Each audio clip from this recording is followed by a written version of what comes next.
These pepper plants already survived an entire year. And they are already producing peppers before the summer even begins. But if I don't transplant them today, the entire harvest could stall. Today we're moving these pepper plants into the ground to give them the best possible chance at a massive harvest. These seedlings are officially too big for their pot, and if I wait any longer they'll stop growing. I also filmed transplanting my tomatoes and cucumbers, and then I accidentally deleted all of it. Luckily, these peppers have a much better story to tell.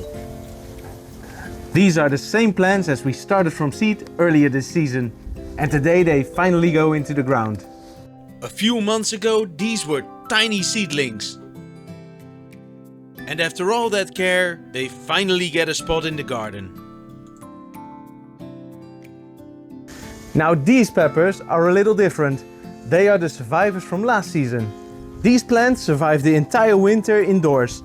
And now they are loaded with peppers way earlier than normal. Start from the beginning of the series if you want to know how these looked a few weeks ago. Pepper plants are a little bit more sensitive.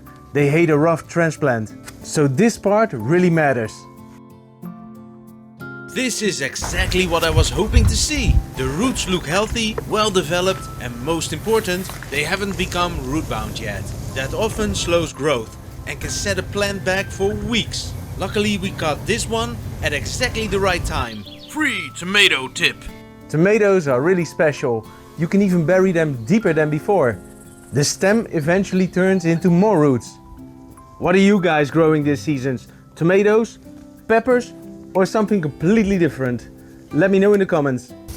Anyway, let's get back to the transplant before the weather changes. After that hailstorm disaster in the last video, I don't trust the weather anymore. This is exactly what I was hoping to see. Big healthy roots, no rot, no major problems, just a plant ready for more space. Everything above ground starts here. At this point, the goal is simple. Move the plant without stressing it. The less damage to the root system, the faster the recovery. Before planting anything, I want to give these roots the best possible start. Loose soil means roots can spread faster. Faster roots means faster growth. And faster growth means more peppers later in the season. And that makes a huge difference 3 months from now. Before I call this transplant finished, there's one more thing I don't want to skip.